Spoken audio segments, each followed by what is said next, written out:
Hello, today is Sunday, August 30th, 2020. Um, my field of study is social science, and I'm always interested to know about human behavior from not psychological aspect, but from a social, the way society manages itself. And when we're thinking why people are behaving in a certain way, political actors are coming into the picture, and there are non-state actors too that are coming into the picture. There's a big tension between the Islamic Republic of Iran and the USA. This tension is going on since 1979. I am interested how these economic sanctions are having an impact on people, on ordinary people, and how that has an impact on children. Because right now, let's say we have these children, and as these children are growing up and becoming adult, they're shaping the future of that nation. So these are my questions that I have, and I like to do my own personal study.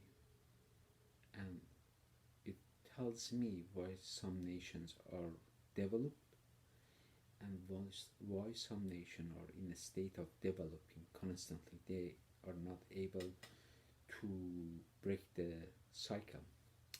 For example, um, when I was new in Canada, recently immigrated to Canada, I attended Monarch Park Collegiate, and teachers were saying over there, if at early stage you at this stage you have children, you will not be able to break the cycle of poverty.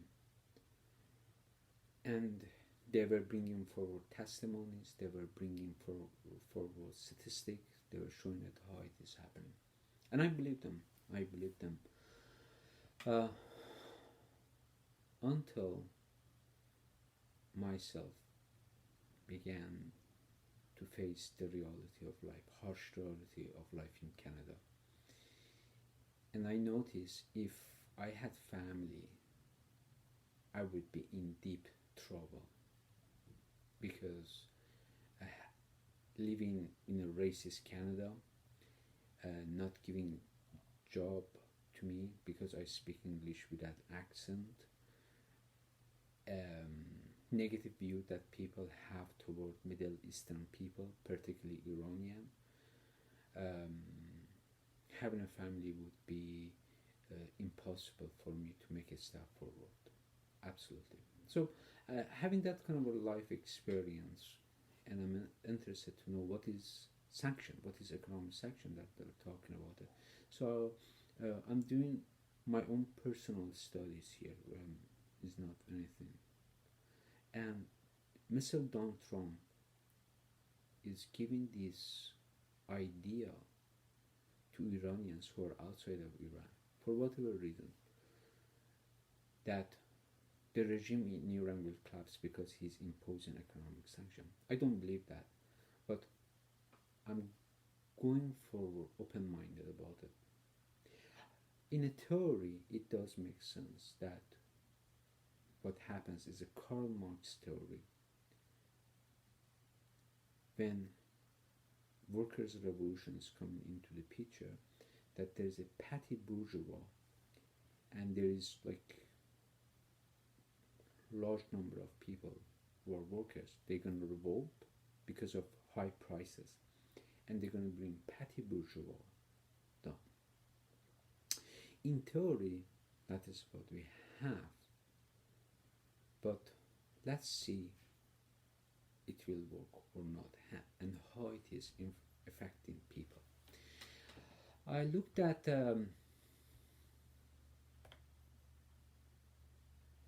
Council on Foreign Relations. It is giving the reason why the USA or other nations are imposing economic sanction against other nations. It says governments and multinational bodies impose economic sanctions to try to alter the strategic decision of a state and non-state actors that threaten their interests or violate international norms of behavior. Critics say sanctions are often poorly conceived and rarely successful in changes a target's conduct, while supports contended they have become more effective in recent years and remain an essential foreign policy tool. Sanctions have been the defining feature of the Western response to several geopolitical challenges, including North Korea's nuclear program and Russia's intervention in Ukraine. In recent years, the United States has expanded the use of sanctions, applying them and ramping them up against adversaries in Iran, Russia, Syria, and Venezuela. I'm going to write a big essay about this for my self-interest. So, and I'm coming here, this website, it is an organization, GSDRC, Applied Knowledge Services. Gives you long list of the negative side effect of imposing economic sanctions. So I'm just going to pick a few of them. It says economic sanctions lead to an increase in the poverty gap and deprive section of the population feel the most impact. That's a Karl Marx theory, the workers' revolution. But Mr. Karl Marx is talking about the prices and how the petty bourgeois will be a small segment of society and the rest of the people are just workers, and there is no middle class. The bourgeois class doesn't exist, and that's what will cause workers to uprise. In this study, it says sanctions in Sudan have not led to the regime change. Its action and approach, poverty used as a tool in Sudan to control the population, and blame is placed on those who enact the sanction. Sanctions in Sudan have impacted the aid process, leading to less aid getting through, which exacerbate poverty. Although oil exporting has led to economic growth in Sudan, overall economic development is low, and there is a disparity in the destruction of wealth from oil. So, this is coming from a government organization, this one that I'm reading it.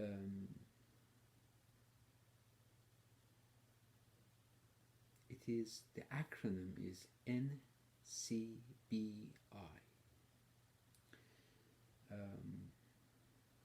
I want to do a research for myself, just for myself. Right now, the study done in Iran. This study is going back to 2013, and now it's 2020. So there's a time gap. It's not a research study, but it's going back to those the economic sanctions. Iran is facing economic sanctions since 1979. So it says is providing a report right directly from Iran and says things are harder and some drugs are no longer found. Transplant and cancer patients suffer the most because of the lack of drugs. Things that are scarce are instruments like emission tomography machine and drugs like chemotherapy and anesthesia. So it's a very long list. And the final punchline really coming down to me is this. That is the Iraq, when the Saddam Hussein decided to invade Iraq, to invade Kuwait. Several days later, the USA imposed economic sanction against Iraq. And according to Wikipedia, just I know Wikipedia is not a reliable source of information, but it's a starting point. They came in and they said the Iraqi regime says 1,000 calories per person per day. 1,000 calorie is a malnutrition because a female person needs 1,500, a male person needs 2,000 calories. So that kind of calorie causes a burden on people, and we saw it that those economic sanctions did not lead to any kind of a regime change in Iraq whatsoever. But the people who pay the high price are the children.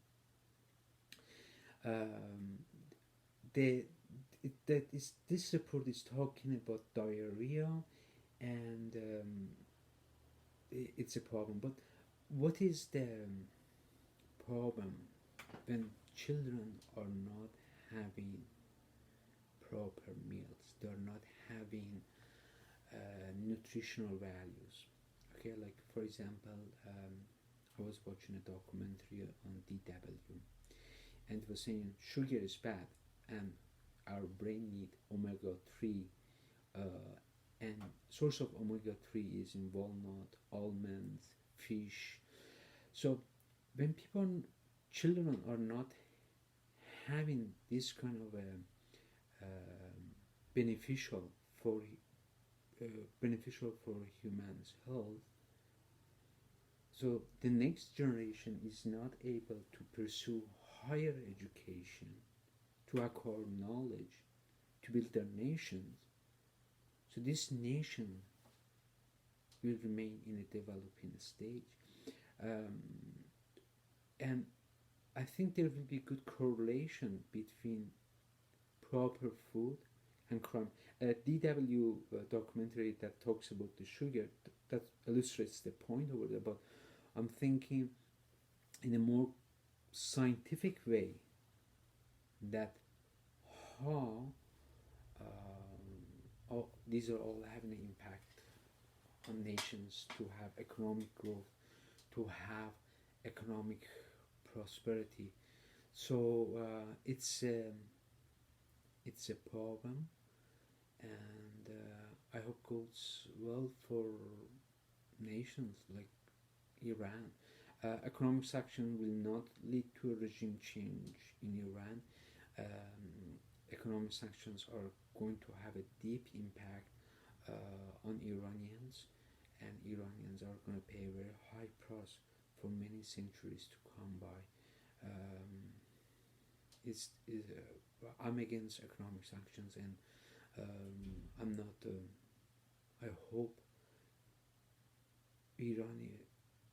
I as Iranian, I hope we find a peaceful resolution for what's happening to Iranians. I'm very saddened by this whole situation. Not trying to be reactionary about what is unfolding in the Middle East and Iran. It's not just Iran, it's the whole region and the whole world.